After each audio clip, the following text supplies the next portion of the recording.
All right, in this video, let's try to experiment some basic request and responses. First, we will run the server and see our website. So as you can see, my virtual environment is not active. So what I should do is I should actually activate my virtual environment. Source env scripts activate. Okay, so if you're using Mac, just replace this script with bin. All right, so let me hit enter, and here you can see my virtual environment is activated. Okay, so now I will run my server by running the python manage.py run server. Okay, my server is running now, and now I'll go to 127.0.0.1 and hit enter. So here you can see my Django website is up and running. So here I want to go to the path called home. Okay, so this is just an example. So if I go to this path home, so currently it is telling me page not found, but I want to print something here. Okay, I want to print hello world. Okay, so let's try to code this. So the first thing what we need to do is we need to create our proposed request. I mean the endpoint. All right, in this case home. So I'll go to urls.py. So this is the first thing you should ever do. All right. So first thing is you should pass the endpoint, that is home forward slash. Okay, home forward slash comma. Okay, just ignore this admin.site.urls for now. All right, I will explain that in a moment, but just focus on this one. All right, path home comma. So when you hit home, you should actually trigger a function called home. Okay, so I have written views.home here because we are going to create views module in this my site folder. Okay, so this home will be the function name that we are going to create right now. Okay, just put one comma here, right? So now this is giving you error. You can see a name error, name views is not defined. All right, so this is because we don't have any module called views inside this my site folder, right? So what you should do is you should create one file, new file called views.py. Okay, views.py. Okay, we have created one file. So this file is nothing but the module.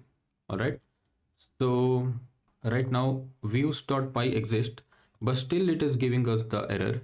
That is because we have not imported this views inside this urls.py. We need the access to the home function, right? So that's why what we should do is from dot is always a current directory. Okay, from dot import views. Okay, so what this is telling is from this current directory where the urls.py is, import views module. Okay, import views module. So we have the views module here, and then we can access any function which is inside this views.py. Currently we don't have any function here, so we will create one function. So I'm sure you know Python and you know how to create a function, right? We say define, the function name will be home. Okay, so this function will always take a request. Okay, so this function will always take a request and it will return. Okay, we want to return something, right? We want to return, for now we will return http response. http response http response, and we'll say hello world. Hello world.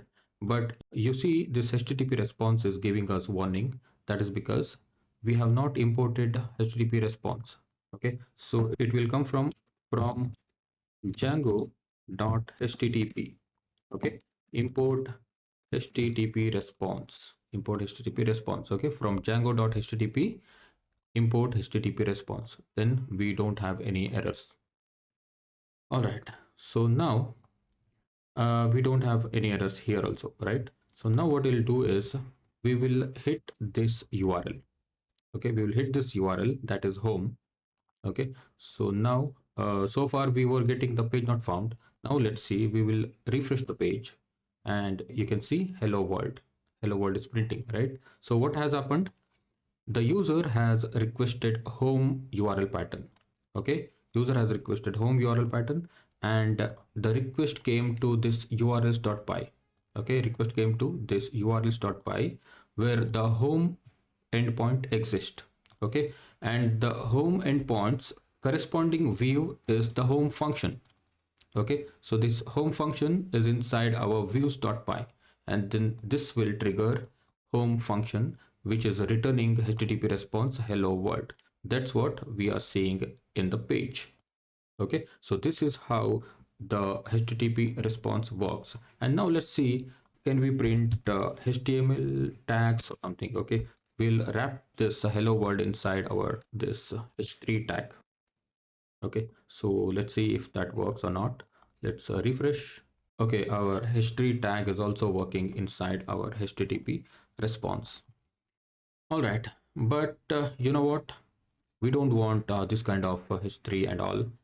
Before that, what I'll show you is that we are actually going to home to see the home, right? So if you go back to the home, then we don't have anything. This should be our home, right?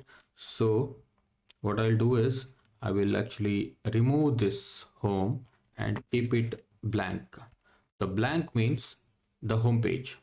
Okay, so home page will be blank, or I can say the empty string. Okay, when you put this empty string, that means that after this 8000 port we don't have anything. Okay, that means the home page, right? So here you can see hello world is printing here. That is because we don't have anything here. This is blank. Okay, when you go to the home page, home function will trigger, and home function is actually returning this hello world. All right, now if you want to change this hello world to something else, you can change it here. Let's say this is our home page. Okay, save this file and go back to your website and refresh it. All right, this is our home page. So this is how we print the http response from the Django views.